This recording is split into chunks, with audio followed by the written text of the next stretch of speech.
Fala galera, boa noite a todos, boa noite, boa noite. Para quem estiver chegando, vamos fazer nossa live hoje de fibrilação atrial no consultório. Uma live que eu estou para fazer há um tempão e finalmente conseguimos organizar para fazer essa live com uma participação especial com a doutora Ana Luísa. Vou aguardar o pessoal entrar para fazer o convite.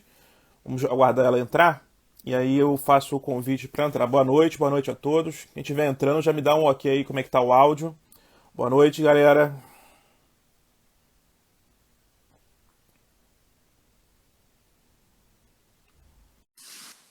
Já fiz aqui o convite já para nossa convidada de hoje.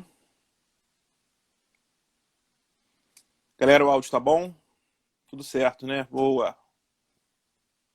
Bater um papo hoje. Hoje voltamos naquele modelo onde nós vamos discutir através de casos clínicos, tá bom? Vou apresentar três casos clínicos, né, do dia a dia, e a gente vai tentar chegar a alguma conclusão. É importante tirar um aprendizado desses três casos clínicos. Beleza, galera? Aguardar o pessoal chegar, aguardar a nossa participante. Vamos lá. Vou os convidar de novo aqui.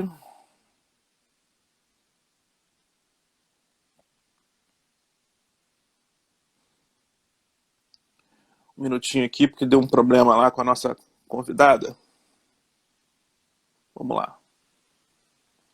Mais uma vez aqui tentando. É só aceitar, Ana, que vai dar tudo certo.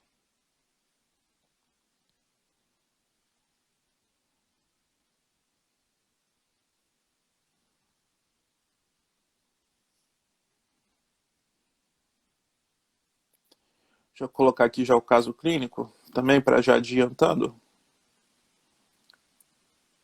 Opa. Deixei aqui na tela o caso clínico 1. Tá dando expirado, tô convidando. Vou te convidar mais uma vez aqui, Ana. Aceita logo de cara. Vambora. Vamos de novo.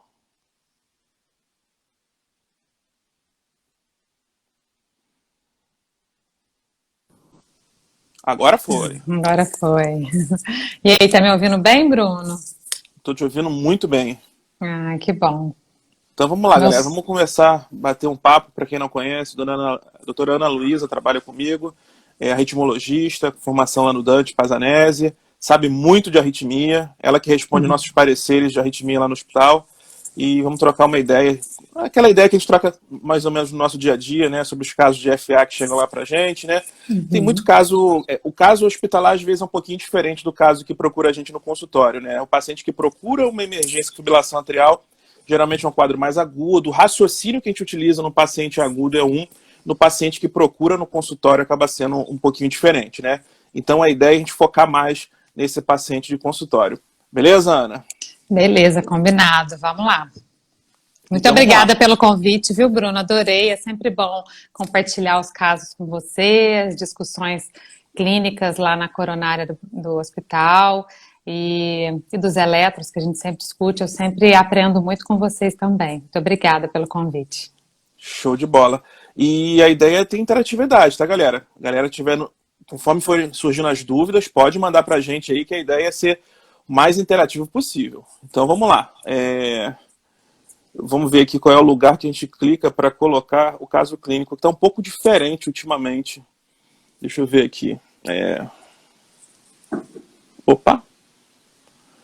Que eu acho que eles impediram agora não tem mais a opção de aparecer o caso clínico. Eu acho que contém duas pessoas e não deixa mais aparecer o caso clínico. Então eu vou narrar o caso clínico, que eu acho que fica mais fácil. Beleza? O primeiro caso clínico é um paciente de 65 anos.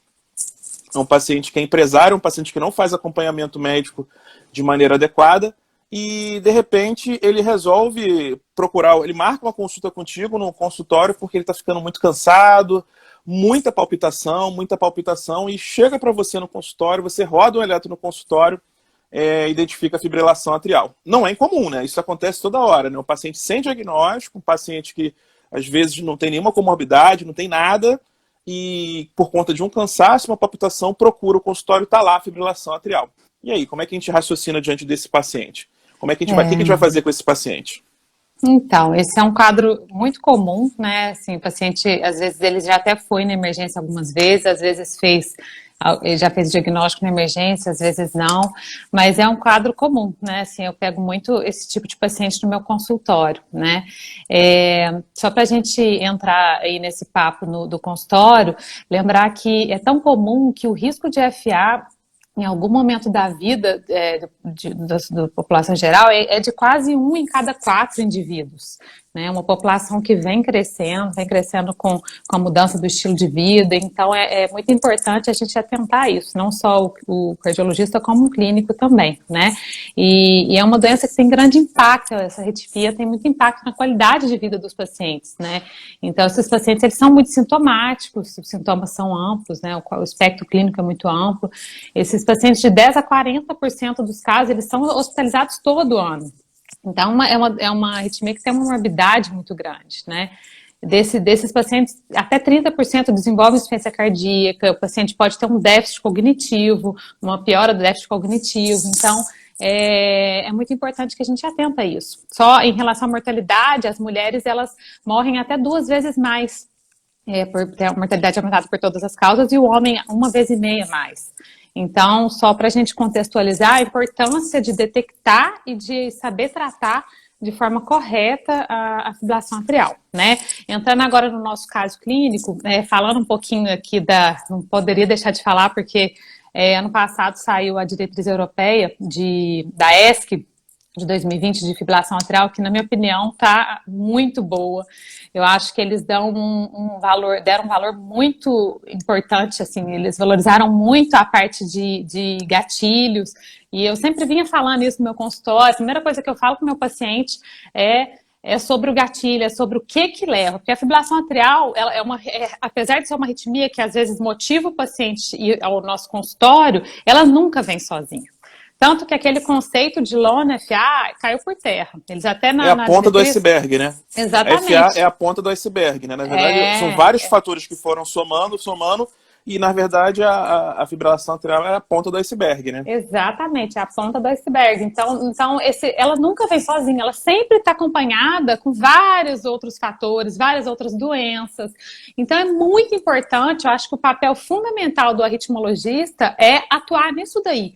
Não só atuar, mas o primeiro papel é esse paciente quando chega, esse paciente entrando já no nosso caso clínico, 65 anos, tabagista, com queixa de palpitação, o que esse paciente tem? Por que ele tem fibrilação atrial? Alguma coisa ele tem, né? A fibrilação atrial é um tripé. A gente tem os fatores moduladores, os fatores de risco, a gente tem que ter o gatilho, a maior parte das vezes é uma ectopia atrial, e a gente tem que ter o substrato, né? Que é aquele remodelamento atrial. Então, por que ele está fazendo fibrilação atrial? Aí a gente vai ter que entender na história dele o que tem por trás disso. Daí é importante a gente perguntar, ele falou sobre tabagismo, qual que é a carga tabágica, o que vem junto com o tabagismo? Será que esse paciente ele é etilista também? Será que ele está com sobrepeso? Será que ele tem um nível alto de estresse? Fundamental, hoje em dia, na pandemia, todo mundo, a fibrilação atrial está lá em cima. Então, assim, qual que é o nível de estresse? É muito legal a gente falar aqui sobre sedentarismo. Queria colocar aí sobre sedentarismo versus atividade física intensa. Por quê? Porque é aquela curva em J que a gente tem, né? Que é o paciente, ele não pode nem ser sedentário nem fazer atividade física atenuante. Ele tem que estar no equilíbrio ali, fazer uma atividade física sem excesso e sem ser sedentário. Então, esse equilíbrio é importante. Esse paciente, ele tem apneia do sono, então perguntar, normalmente é a esposa que fala no consultório, perguntar para ela, seu marido ronca? Então, assim, abordar esses fatores. Ele fez alguma cirurgia, alguma coisa mudou na vida dele, que ele começou a ter esse sintoma. Então, assim, eu acho que tem que estar na nossa cabeça. Essa fibrilação atrial veio junto com o quê? Aí a gente começa a nossa consulta aí, e para entender, né, aí acho que a gente partindo para o segundo passo, né, acho que a primeira questão é tentar entender o contexto, e o segundo passo seria a gente fazer o diagnóstico, né, aí a gente iria para o segundo passo, que até a diretriz europeia, ela coloca que a gente precisa confirmar essa fibrilação atrial, né, a gente vai buscar. Esse paciente ele ainda não tem um diagnóstico, ele chegou com uma queixa de palpitação, né? Você falou que ele fez o eletro, já estava em FA, não é isso? Estava em FA. Na consulta. Com frequência ali de 130, né? Isso, nessa faixa. Então, ele chega, você conseguiu fazer. Então, você já conseguiu confirmar a fibrilação atrial. A partir daí, a gente vai caracterizar essa fibrilação atrial. Para caracterizar a fibrilação atrial, também vou puxar a sardinha para essa diretriz que eu gosto muito. Eles fazem até um método mnemônico que eles colocam os 4 S, né? Ele fala para a gente caracterizar a fibrilação atrial de acordo com o risco de AVC, a gravidade do sintoma, quanto que isso incomoda o paciente, qual que é a frequência desse sintoma, é todo dia, toda semana, todo mês, qual que é a severidade, qual que é a carga de fibrilação atrial, quanto tempo dura, essa fibrilação atrial ela para sozinha, ela vai e volta, e a gravidade do substrato, né? Qual que é a idade, qual que é a comorbidade que está por trás, que a gente já falou. E aí a gente vai partir para os exames complementares, né? Assim, se ele já levou, se a gente vai pedir, a gente vai tentar procurar se esse paciente, já pensando até no tratamento, né? A gente vai tentar abordar todos aqueles fatores de risco, né? Que eu já falei, a gente vai procurar aquilo. Então, vai procurar se ele tem alguma doença aguda, inflamatória, infecciosa, vai procurar um hipertireoidismo, vai avaliar se ele não tem uma coronariopatia, é um paciente que ali a gente já viu que ele é tabagista, 65 anos, como é que é a história familiar, será que ele tem fator de risco para coronariopatia? Como é que é a função estrutural dele, a gente vai procurar um eco, ver se ele tem uma HVS, se ele tem uma sobrecarga atrial, se ele já tem um átrio remodelado ou se é uma doença que está surgindo, né? Então, isso é legal a gente partir para os exames complementares, né? Daí, entrando já um pouquinho no tratamento, a gente depois de buscar as causas, né, a gente vai entrar no tratamento que seria, dependendo dos exames que a gente pegou dele, né, a gente vai usar o que a gente conseguiu, né, vamos supor que é um paciente que tem uma função preservada, um paciente que não tem um aumento atrial, um paciente que tem um eco normal. E é um paciente que quer... Aí é que tá, a gente vai ter que entrar agora na outra questão, que é sobre qual vai ser a nossa estratégia de tratamento, né? Falando sobre a estratégia de tratamento, a gente tem 2 questões muito importantes. A primeira é a avaliação da anticoagulação, né? Se a gente vai ou não anticoagular esse paciente. A diretriz, ela fala agora ela tá com mania de método mnemônico, aí depois ela entra de novo no tratamento com ABC, né? Aí o A é o avoid stroke, né? O B então entra em anticoagulação, né? Então a gente vai optar, vai ver se esse paciente vai estratificar, vai usar o CHA-DIS-VASc para estratificar o risco desse paciente ter um AVC, né? Lembrando que o CHA-DIS-VASc, ele entre 0 e 1 a gente não anticoagula, e na verdade o 1, se for mulher, a gente não anticoagula, e 2 se for homem, né? Ele ignora o fator mulher, o fator sexo isolado. E maior ou igual a 2 é anticoagular todo mundo, né? Nessa zona cinzenta aí de 1 em homens, a gente vai individualizar caso a caso, né? Então, passando uma tendência é anticoagulação, né? Com uma tendência. Sim, exatamente. A diretriz ela tem um viés que ela sempre fala assim, na dúvida anticoagula, ela sempre. Porque geralmente esse paciente que é o CHA-DIS-VASc 1 é o paciente de baixo risco hemorrágico, não um paciente de alto risco hemorrágico. Só que eu sempre pondero isso quando eu falo com os alunos. Um doente desse tipo, o CHA-DIS-VASc 1, se ele fizer um AVC, o AVC é catastrófico na vida dele. A chance dele fazer um sangramento ele é baixa e a chance de acontecer um sangramento assim, fatal, assim, um sangramento tão assim, importante nesse paciente, e em geral, porque realmente a chance dele fazer um AVC é pequena, né? Mas se acontecer, se realmente acontecer, ele pode ser catastrófico, né? Às vezes o paciente ele pode não ter uma segunda chance, né? A gente não sabe qual é a profissão. E geralmente tem vários fatores, quando a gente fala de fibrilação atrial, né, que não entram no CHA-DIS-VASc, mas a gente sabe que aumenta a carga, né, a carga trombótica do doente. Por exemplo, tabagismo não entra. O tabagismo não entra. O paciente que é tabagista, né, ele tem uma carga trombótica mais alta, né? A gente sabe disso, né? Esse paciente é tabagista, ele pode ter um CHA-DIS-VASc de 1, né? Porque ele realmente é o que ele tem. Ele tem um CHA-DIS-VASc de 1. Eu botei o CHA-DIS-VASc de 1 de propósito nesse caso clínico.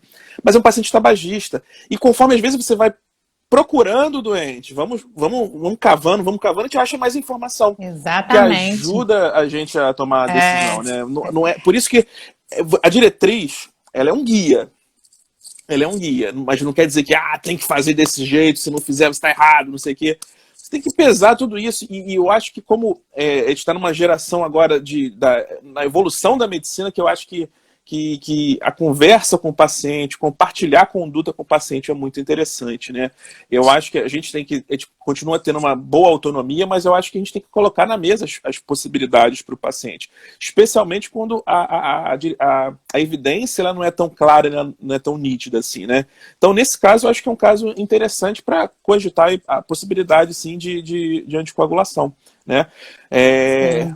E pode continuar o que você estava falando aí. Desculpa a interrupção aí. Não, eu achei muito interessante isso que você pontuou, Bruno, porque realmente o tabagismo ele tem que ser mais valorizado, assim, até porque o que vem com ele, né, aquilo que eu te falei, acaba que vem junto, a cafeína, né, vem junto, quem gosta de fumar, às vezes gosta de um cafezinho, e o café, a gente já sabe, já tem estudo comprovando que o café está associado, até umas curiosidades.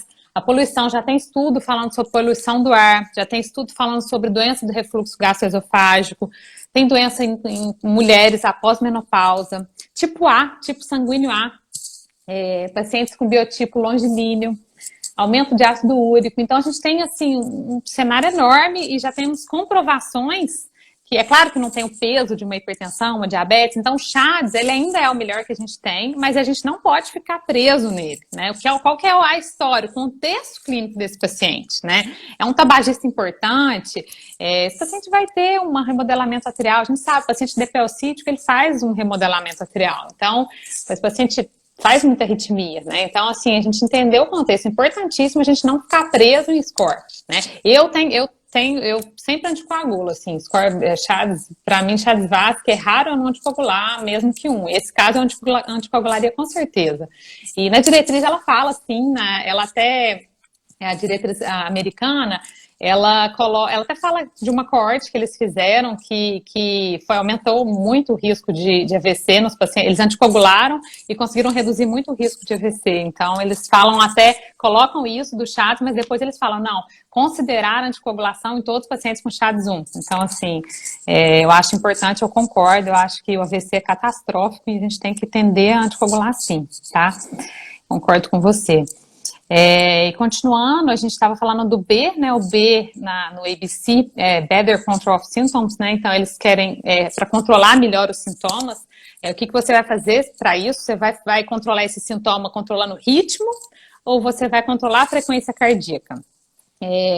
Aí que está uma velha discussão na fibrilação arterial, né? Tem vários estudos, até teve um publicado agora no ESC, né? O IST, que mostrou que teve melhor desfecho para quem fez o controle de risco. Finalmente, né? A gente até conversou sobre isso lá não é possível, a gente vê na prática clínica que é melhor controlar. O paciente, ele tem melhora dos sintomas, ele tem menos insuficiência cardíaca, melhora o déficit cognitivo. É fisiológico, né? É fisiológico. É fisiológico o paciente ficar em ritmo sinusal. É fisiológico. Eu nunca consegui aceitar muito essa recomendação que não tem diferença. Provavelmente porque essa população que foi selecionada nesse estudo, né, no ICFNet, né, que pegou o paciente com um FA recente, né?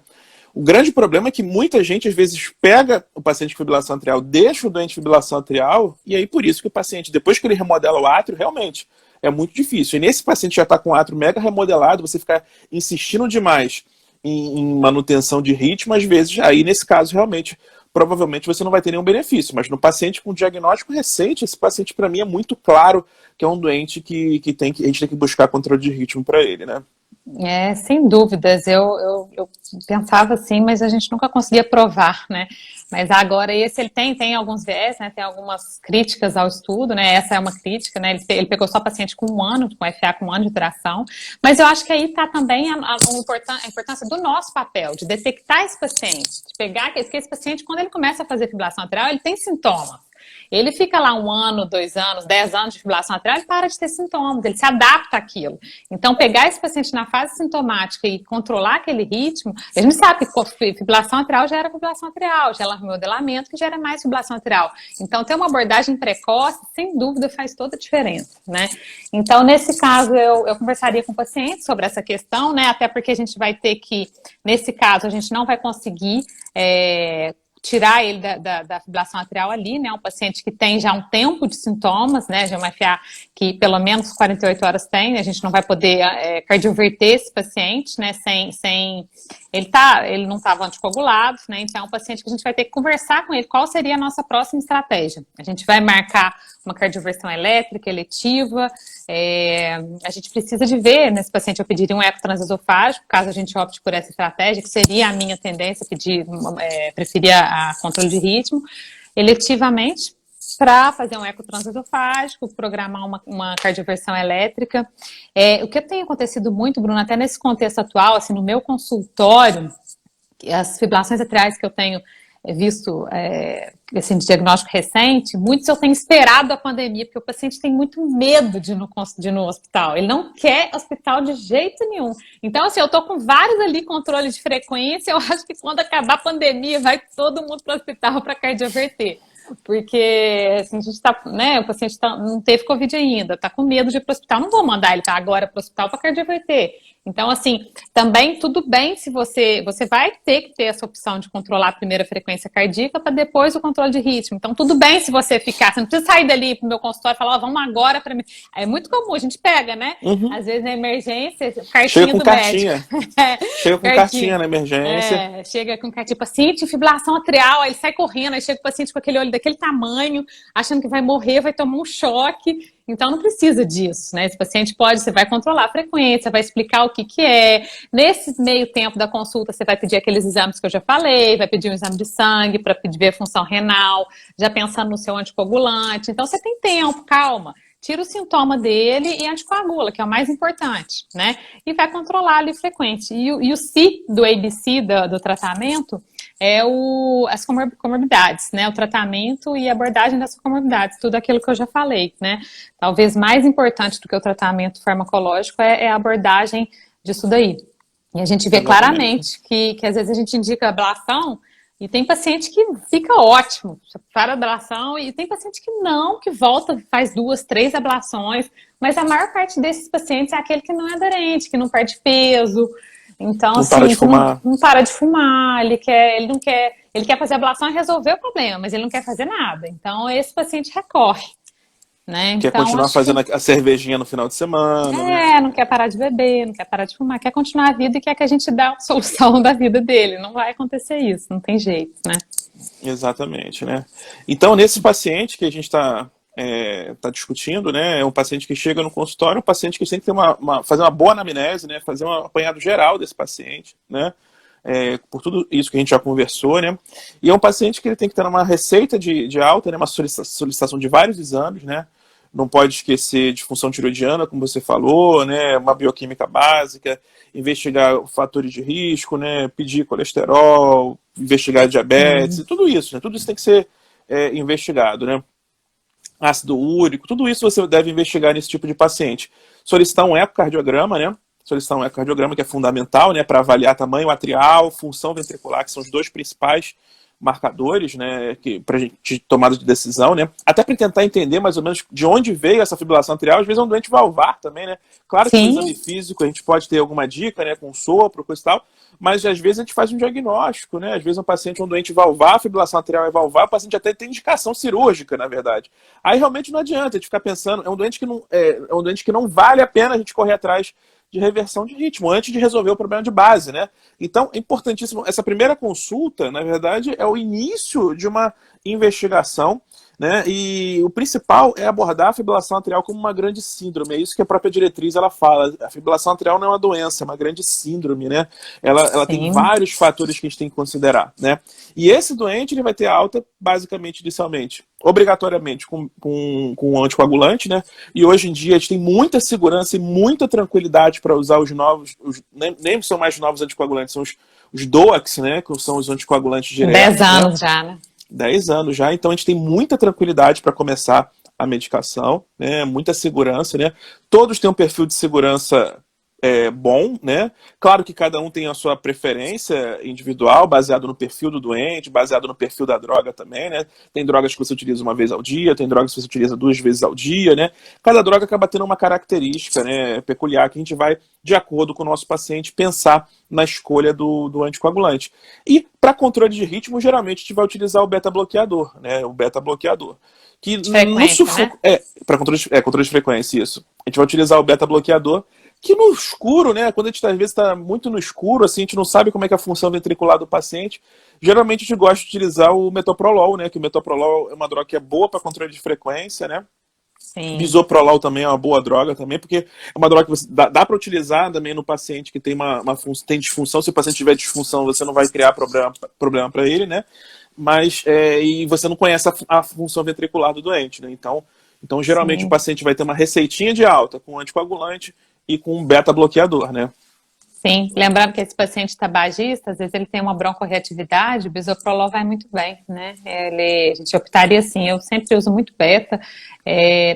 A gente até tem uma boa resposta de bloqueador de canal de cálcio, mas a gente não sabe a função ainda, não sabe nada desse paciente, então às cegas, a melhor escolha, sem dúvidas, são os beta-bloqueadores cardioseletivos, né? Sem dúvida.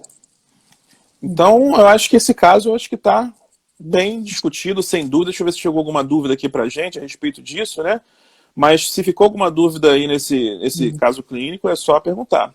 Estão perguntando aqui se é possível ter FA sem frequência cardíaca elevada, né? Super possível, né? Tem baixa resposta, alta resposta, né? Esse é um ponto interessante para a gente lembrar que também já foi estudado o controle agressivo da fibrilação atrial, o quanto de frequência é importante. É legal a gente pensar nisso aí. O que a gente quer? Qual frequência cardíaca que a gente quer? Né? A gente já sabe que não tem benefício da gente deixar esse paciente em 60, 70, ele até perde débito cardíaco. Então, a gente deixar com a frequência abaixo de 110, né? O controle... esse controle leniente é melhor do que o controle agressivo, né? Então a gente deixa menor do que 110 no repouso, né? Exatamente. Acho que basicamente isso, né? Então vamos seguir, né, vamos seguir para o próximo caso clínico agora. Agora um caso clínico também, eu tive um paciente exatamente como esse no meu consultório, um paciente de 88 anos, um paciente que é hipertenso, é diabético, já tem uma FA já permanente, já foi assumido que esse paciente vai ficar em fibrilação atrial em uso de rivaroxabana. E o paciente também, vozinho, né, 88 anos, também tem uma doença diverticular que está sempre sangrando. Toda hora está fazendo episódios de sangramento. E aí, o que a gente faz com esse paciente? O paciente faz, mais uma vez ele te liga, está em casa, liga para o consultório, ó, sangrei de novo. O que a gente pode fazer com esse paciente? É um caso completamente... É muito comum, né? Especialmente em idoso, né? Paciente idoso. Às vezes a gente descobre uma neoplasia, o paciente com fibrilação atrial usa anticoagulante, descobre uma neoplasia que sangra também, faz um evento hemorrágico grave e não dá para utilizar anticoagulante, que é o principal tratamento da fibrilação atrial. E aí, o que a gente pode fazer com esse tipo de paciente?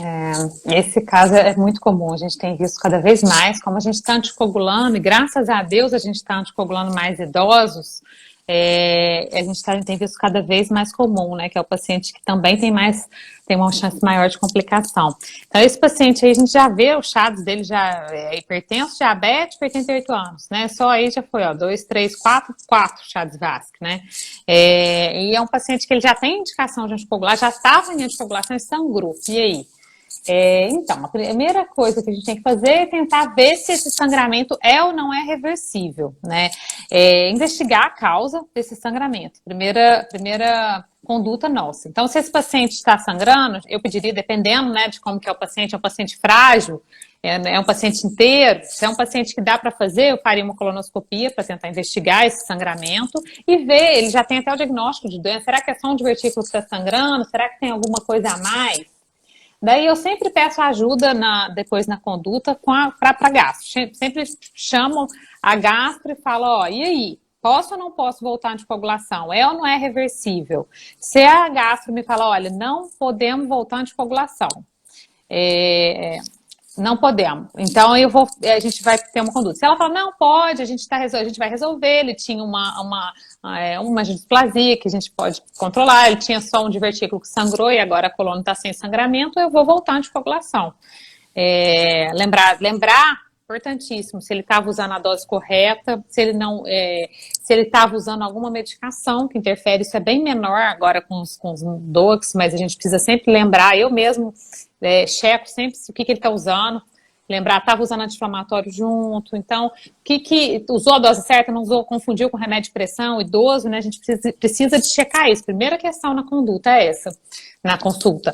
Então, se tiver tudo ok, está na dose correta, eu voltaria com a dose correta, veria o clearance, né, será que esse paciente piorou o clearance e está usando uma hiperdosagem? Então, checar isso daí sempre, importantíssimo checar a dose, né, inclusive em todas as consultas a gente tem que checar.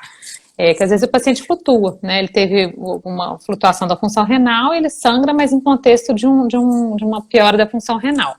Então, se é um paciente que estava usando certinho e pode voltar, se a gastro me libera, aí eu volto anticoagulante e vamos rezar para parar de sangrar. Agora, se é um paciente que é a gastro e fala, olha, não vamos poder anticoagular, a gente tem outra coisa? Temos. A gente tem a opção da oclusão de auriculeta esquerda, né?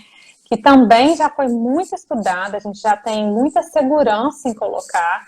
A primeira prótese foi lá em 1991, que foi uma Plato. Agora a gente usa só mais a Amplatzer e esqueci o nome, a Watchman. A gente usa as duas, e a Amplatzer, que a gente usa, são as mais comuns, e a gente já tem segurança para usar, e já tem estudo, inclusive, comparando com os NOACs, na inferioridade, né, da oclusão em relação aos DOACs, em relação à varfarina, a gente tem até vários outros estudos já mostrando não inferioridade, né, então, esse paciente, se fosse uma contraindicação absoluta, sem dúvida, eu indicaria a oclusão de auriculeta esquerda. Isso aí. Eu já tive um paciente no consultório, paciente de 83 anos, paciente super lúcido, cabeça excelente. E eu conversei com ele, eu abri bem o jogo. Todo ano ele já tinha ido para outro cardiologista, já tinha utilizado 2 anticoagulantes diferentes, e usando em dose errada. Veio para mim, ó, toda hora eu tô sangrando, quero resolver esse problema. Aí eu falei com ele, olha só, você tem doença diverticular. Você vai sangrar em alguns momentos, não tem jeito. Só que o sangramento geralmente é o quê? É autolimitado. O paciente ele faz um quadro de hemorragia interna, segura o anticoagulante por aquele período, volta geralmente com heparina, vê como é que fica e ficou bem, vai embora com um anticoagulante oral. Ele fazia isso 2 vezes por ano. 2 vezes por ano. Só que eu falava assim, não dá para abrir mão, pensando na sua cabeça. Você não gosta de jogar teu baralho com a tua esposa, você não gosta de conviver, você não gosta de ter essa relação com o meio. Se o senhor tiver um AVC, o senhor vai perder isso. Não, isso eu não quero perder de jeito nenhum, entendeu? Então eu falo assim, olha só, mesmo fazendo a droga, o senhor tem risco, né? Porque o anticoagulante ele não zera o risco, ele reduz o risco, né? É importante colocar isso na mesa para o paciente. Então, ele está reduzindo o teu risco. Então, deixar o senhor sem nenhum anticoagulante vai aumentar o teu risco de fazer um AVC, o senhor pode ficar preso numa cama, né? Isso vai perder a tua qualidade de vida nesses teus últimos anos de vida. E ele levei desse jeito por 6 anos. Ele foi morrer de sepse depois, né? Ele não precisou, não foi um problema na vida dele. Ele teve vários episódios de sangramento e internava, às vezes tinha que transfundir, às vezes não precisava, esperava um pouquinho, parava o sangramento, ia para casa, acabou. E foi levando, assim, levei 6 anos desse jeito, não teve problema. Ele morreu por um outro motivo, completamente diferente. A maioria dos sangramentos é pequeno, né? São autolimitados, né? Então você espera, né? Segura naquele momento, né? Só quando é uma situação de um sangramento, às vezes faz uma hemorragia intracraniana, por exemplo, né? Que às vezes não vai poder retornar à anticoagulação, né? Ou então o paciente tem algum distúrbio da coagulação bem grave, né? E realmente não vai ter como fazer anticoagulação. Aí são esses pacientes que realmente a gente vai pensar em justamente utilizar o oclusor de apêndice atrial. né? Sim. E lembrando, Bruno, que esse paciente também que ocluiu o apêndice, primeiro que não é um procedimento isento de risco, é um paciente com baixa taxa de complicação, né? A gente faz através da via femoral, a gente faz uma punção transeptal, chega e oclui a auriculeta esquerda, que é onde a gente tem a maior chance de formação de trombos. Mas a gente tem que deixar esse paciente antiagregado. A gente deixa ele por dupla antiagregação 1 mês, depois mais 4 meses, pelo menos, de AS, né? Então, assim, agora tem até um outro estudo que eles fizeram, na verdade, acho que é o Pineapple, é um registro que eles fizeram, que Pineapple FLX, acho que é esse o nome, que eles deixaram o paciente anticoagulado, eles usaram anticoagulação com, não lembro agora se é AS ou clopidogrel, por 45 dias. Então, pensa bem, um paciente que... Que abacaxi, hein? Lembrei, que abacaxi. Que Pineapple. Aí esse paciente, é uma nova prótese, é um ótimo diferente, a gente nem tem no Brasil ainda, eu acho que só na Europa e acabou de chegar nos Estados Unidos agora, é uma prótese diferente, mas no estudo, nesse painel, eles deixaram o paciente com dupla, assim, com DOAC, né, e com AS, então não dá, assim. Então a gente vai ter esse problema também. A gente eu já coloquei em alguns pacientes que eu deixei sem nada, a gente tem alguns casos na minha equipe de arritmia que a gente deixou sem nada, deu certo, mas a gente tem que conversar com a família, entendeu? A gente precisa expor isso para eles, olha, tem essa chance, a gente pode não deixar, tem uma chance de 3,5% de trombose da prótese, então não é pequeno, não é desprezível essa taxa, mas que a gente tem que colocar o que a gente tem de alternativa, né? E se caso a gente precise, é autolimitado, né? A gente não vai usar para da vida, a gente vai parar de usar aquele antiagregante. Então é uma situação que a gente precisa de colocar para a família, sim, até para eles precisam nos ajudar nessa decisão. E muitas das vezes a gente vai optar por não fazer nada, e ele vai saber o risco que ele tem. Então a gente precisa de ter a família muito próxima, assumindo todo o risco com a gente, né? Com certeza. E uma dica também para quem acompanha muito doente no SUS, que às vezes no SUS a gente não consegue, né, fazer uso dos DOACs, né? Então, às vezes, quando o paciente está fazendo muito sangramento, a gente tem que usar varfarina. Ou então, um paciente que às vezes tem realmente indicação de varfarina, não dá para utilizar os DOACs, é trabalhar com INR mais baixo. Né? Às vezes você trabalhar com INR mais baixo também, não é nada assim muito absurdo você trabalhar na faixa de 1,7 a 2, trazer bem no limite ali inferior de INR, né?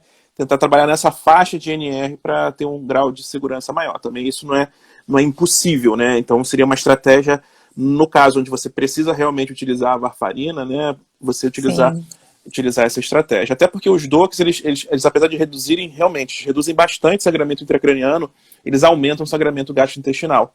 Né? Essa é uma contrapartida dos DOACs. Né? Então, quando a gente pensa em sangramento gastrointestinal, os DOACs realmente aumentam. Né? Sim. Vamos ver se chegaram algumas dúvidas aqui. Vamos lá. Em todos os casos de FA deve-se realizar a ablação. A gente vai falar sobre a ablação agora, no próximo caso. A amiodarona VO é plausível em FA investigação aguda? Na investigação aguda é mais complicado, né? Se o paciente, eu ainda não assumi que eu vou reverter a arritmia, né? Sem saber se o paciente tem trombo ou não. Eu não sei quanto tempo o paciente estava com a arritmia, né? Então realmente é complicado fazer a amiodarona VO, né? E a gente tem outras drogas melhores, né? Eu acho que eu nunca vou entrar com a amiodarona como primeira escolha, porque se eu tô querendo controle de frequência, não é a minha primeira escolha. Se eu tô querendo controle de ritmo, também não é a minha primeira escolha. Se eu tô querendo controle de ritmo, primeiro eu tenho que anticoagular, e tem um passo antes, né? Então difícil eu entrar com anticoagular com amiodarona. Só se é o paciente, aí já muda, já não é o contexto de consultório, mas seria um paciente com menos de 24 horas de FA e que você quer cardioverter. Mas a gente já tem drogas melhores, né, que a gente tem estudo já mostrando, a amiodarona realmente é um pouquinho superior em relação à propafenona, mas não é tão superior. E a gente tem um efeito colateral, quantidade de efeitos colaterais enormes, né? Então tem opções melhores aí para falar sobre a amiodarona como primeira escolha. A gente vê toda hora isso, né? Quando o paciente vem com a cartinha, geralmente vem com a amiodarona e um anticoagulante, né? Geralmente no consultório começa a amiodarona, né? Não tem sentido começar a amiodarona. Se tiver que começar alguma coisa, começa o beta e começa o anticoagulante, tá? Não faz sentido começar a amiodarona no consultório. Beleza? Só em casos diferentes, em casos de paciente que você já conhece, são casos bem específicos, não é esse caso que a gente está abordando hoje aqui. A Anne está presente na nossa live. Tudo bom, Anne? Residente top. Qual é a melhor forma de conduzir a associação de fibrilação e flutter? O famoso fibrila-flutter, né? Cardioversão. Fibrei já é a conduta na emergência também, né? Exatamente. Na verdade, sim, eu tô pensando, na verdade, no Flutter 2-1. Ele quis falar, na verdade, o fibrila Flutter, né? O paciente que faz os dois, fibrilação e Flutter, né? Não, entendi. Pensei em Flutter 2-1, né? O que é o Flutter de alta resposta. Não, ele tá falando sobre fibrila Flutter. Antigamente a gente usava muito esse termo, eu até gosto desse termo, não sei por que na minha residência ele não deixava eu falar de jeito nenhum, eu adorava falar. Cheguei na residência de arritmia chamando de fibrila Flutter, eles me xingavam tanto, mas eu sempre gostei desse termo, fibrila Flutter, porque é verdade. Às vezes você faz no eletro, você vê aquele paciente, eles gostavam que a gente falava assim, fibrilação atrial que organiza em Flutter e desorganiza em FA. Ai, que bobeira, mesma coisa. Difícil, né? Tinha que falar a mesma coisa. Eu ainda gosto do fibrila Flutter. Mas é a mesma coisa, né? O fibrila Flutter a gente sabe, hoje em dia a gente tem o Flutter realmente, a gente vê menos embolia, a gente vê que tem um risco menor de AVC, um pouco menor do que a fibrilação atrial, mas é a mesma conduta, é a mesma coisa. Tudo que a gente está falando aqui sobre fibrilação atrial, a gente fala sobre o Flutter. Lembrando que o Flutter ele tem uma resposta pior a medicamento. Né? É uma droga que responde muito mal à droga para controle de ritmo. Então, algumas vezes a gente precisa de cardioverter esse paciente para tirar, para voltar ele para o ritmo sinusal. A fibrilação atrial a gente ainda vê que tem uma resposta melhor ao controle de ritmo oral, né? Então, mas eu gosto do fibrila Flutter. Em contrapartida, o Flutter responde muito bem à ablação, né? Então, você pega um paciente com Flutter, né? Ele tem uma resposta à ablação melhor do que a fibrilação atrial, né? Taxa de sucesso em torno de 90%, né? É um procedimento muito mais simples do que a ablação da fibrilação atrial. Show. Enfermeira Elane tá aqui, pô, a enfermeira Elane me conhece há mó tempão, a enfermeira Elane me conhece desde quando era pequenininho, nem CRM obrigada, eu tinha, Elaine. nem CRM eu tinha, sabia? Nossa, acadêmico, hein? Meu primeiro esporro de enfermagem, enfermeira Elane. Elaine é ótima, ela é fofa. Vamos lá, o Breno chega perguntando aqui, quais são os alvos de NR em paciente com prótese mecânica, depende do local de prótese, NR, prótese mecânica 2,5 e 3,5, tá? Então vamos lá, vamos partir para o último caso para a gente encerrar nossa live, que o pessoal deve estar com pressa, deve estar querendo ver a final do Big Brother também hoje, né? Nossa, então, hoje a final? A final é hoje, fiquei sabendo aí por alto. Tira, você assiste, Bruno? Não vejo não.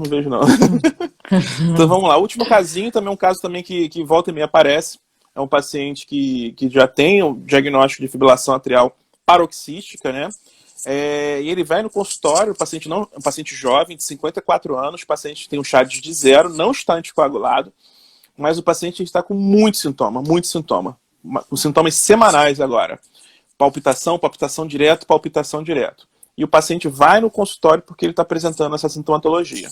E aí, como é que a gente aborda esse paciente? O paciente está fazendo muita arritmia, assim, muito sintoma. E quando você roda o eletro no consultório, o paciente está em ritmo sinusal.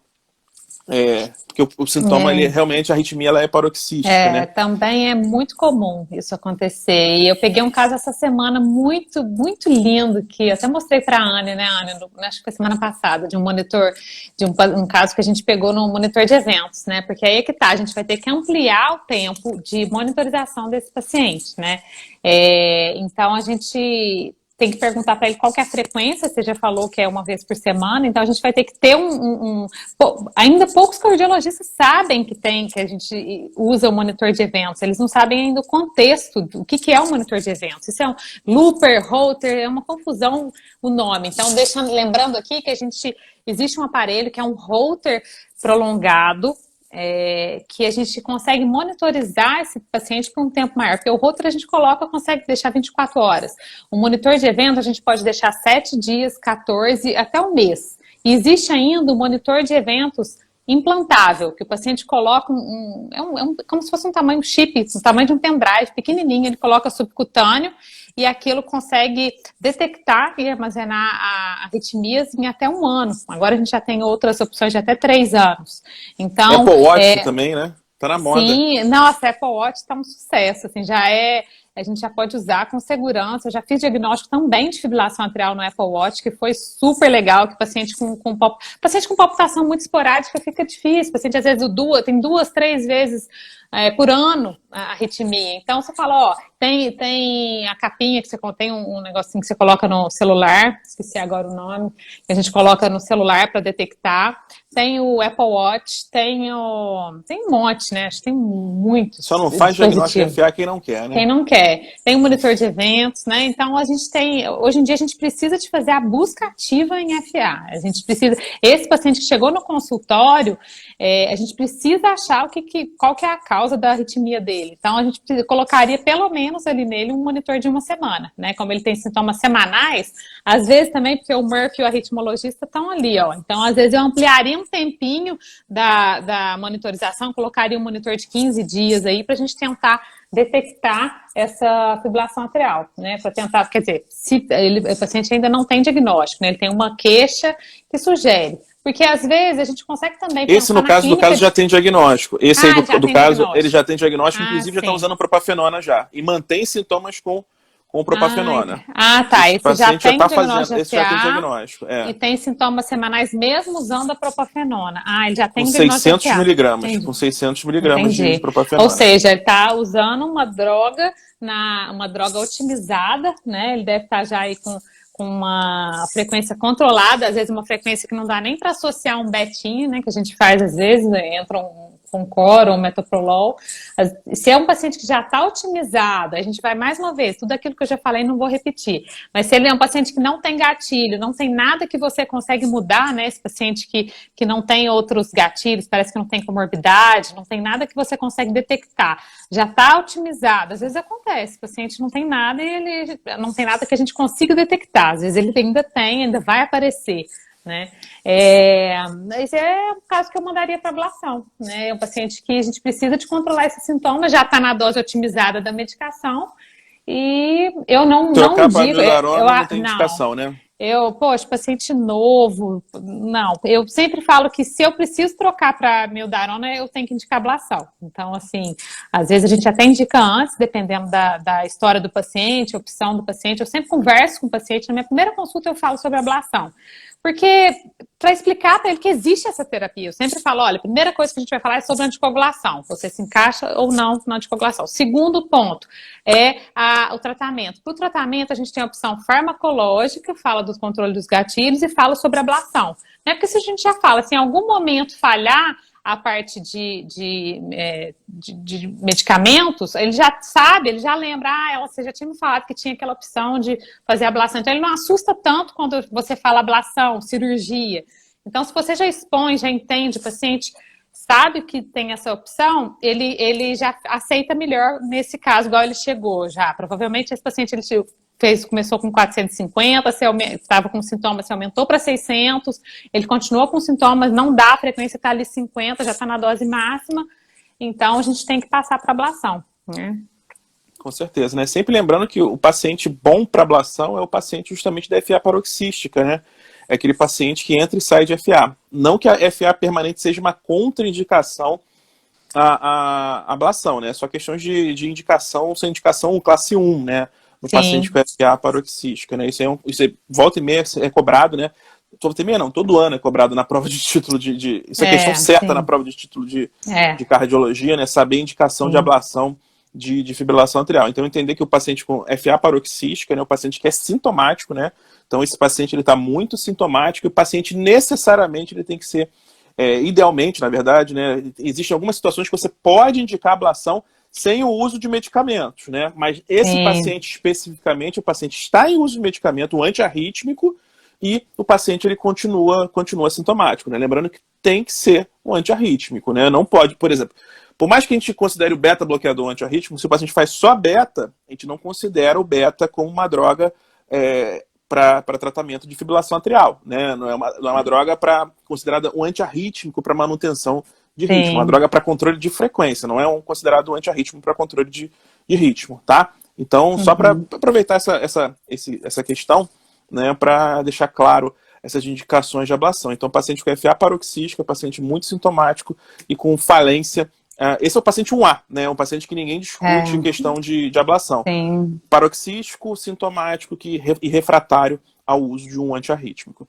Concorda? Sim, sem dúvida, com certeza. O paciente, quanto mais FA, mais difícil, né? Esse paciente ele vai gerando outros lugares com fibrilação atrial, outros focos de fibrilação atrial, né? Então, pegar o paciente, não foi à toa que o ISHFNet conseguiu ver que em menos de um ano esse paciente teve um benefício enorme de controle de ritmo. Então, é um paciente que ele não tem ainda um remodelamento atrial importante, né? Gente, tô morrendo de vergonha aqui. Meu chefe lá no Dante Pazanese, Rogério Andalafti, entrou aqui e eu tava bem falando aqui do Fibrila Flutter, era ele que falava que tinha que falar esse jeito chique, agora ele tá me assistindo aqui.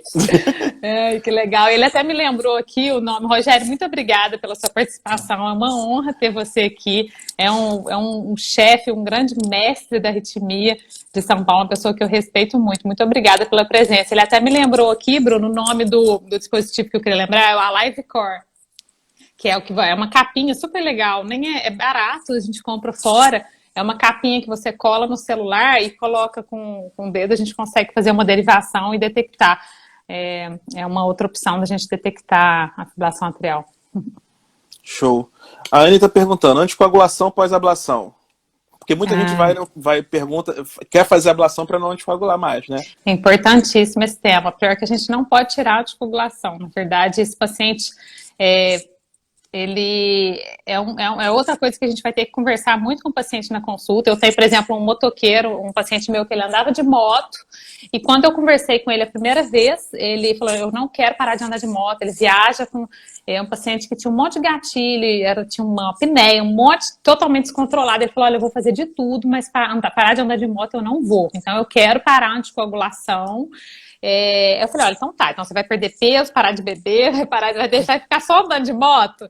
E aí ele fez a ablação e olha que deu certo. Esse paciente foi um paciente que ele até mudou, agora ele mora fora, mas ele continua andando de moto.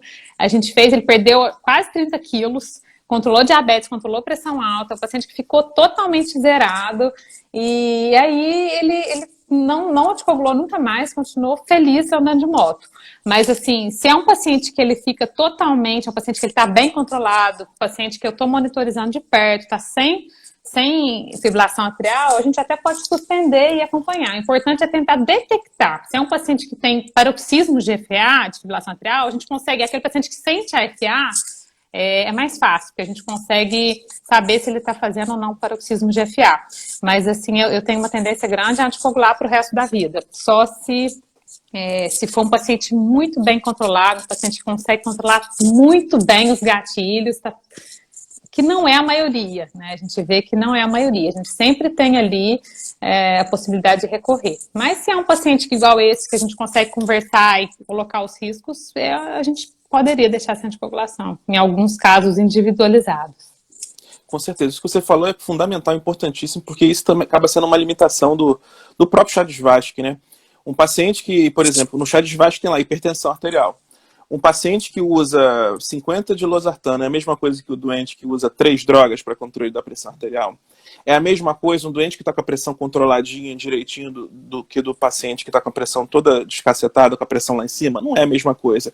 É a mesma coisa o diabético que controla a diabetes com uma metformina, do que aquele diabético que está precisando de insulina? Não é a mesma coisa. Então, o mesmo doente ele vai ganhar um ponto no Chades-Vasque, né? Então, são doentes bem diferentes, né? E vão ganhar a mesma pontuação no Chades-Vasque. Então, exatamente. Isso acaba sendo uma crítica, né? Quando se utiliza um score, por isso que é importante não ficar preso ao score, não fica preso ao score.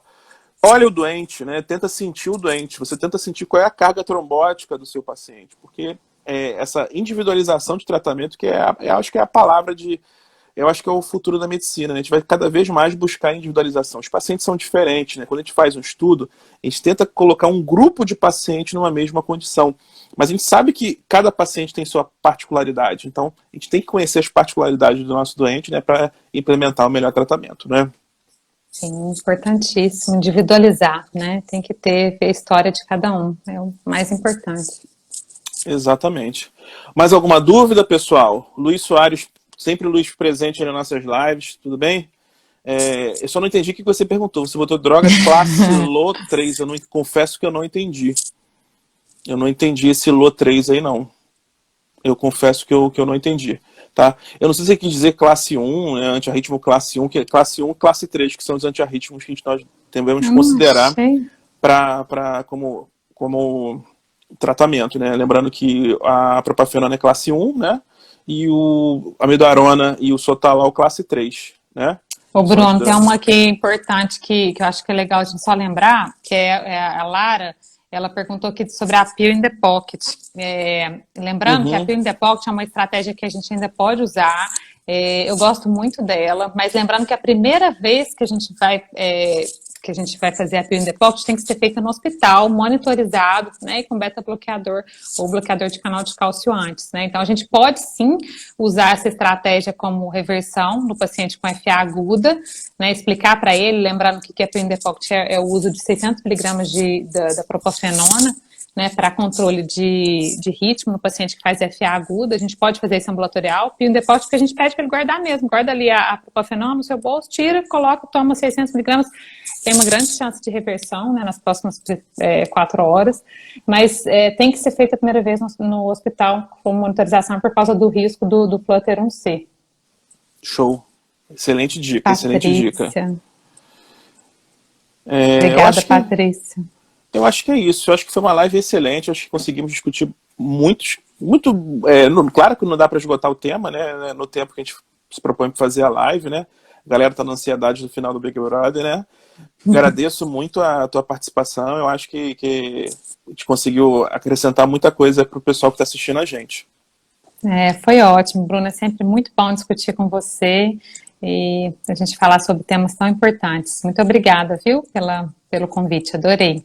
Adorei, obrigada Show de pela bola. participação de todo mundo, pela interação. E qualquer coisa podem contar comigo, tirar as dúvidas depois também. Segue a doutora Ana Luísa lá no Me Instagram segue dela. no propaganda, né? Tem que seguir o Tá Instagram bom? dela. Beleza? Tá Tem que lá na seguir. página, é só dar um... Só dúvidas, só direct. Exatamente. Troca Tá like, né? bom. Segue de volta, né? Troca lá, tem que seguir. Toda a propaganda, tem toda a burocracia para responder a dúvidas. Exatamente. Pessoal, Tá bom. prazer inenarrável estar com todos vocês aqui. Muita paz em vossos corações. Até a próxima oportunidade. Como vocês já Até a sabem, próxima. meu corpo vai embora, mas meu coração permanece com vocês, galera. Até a próxima. Tchau, tchau.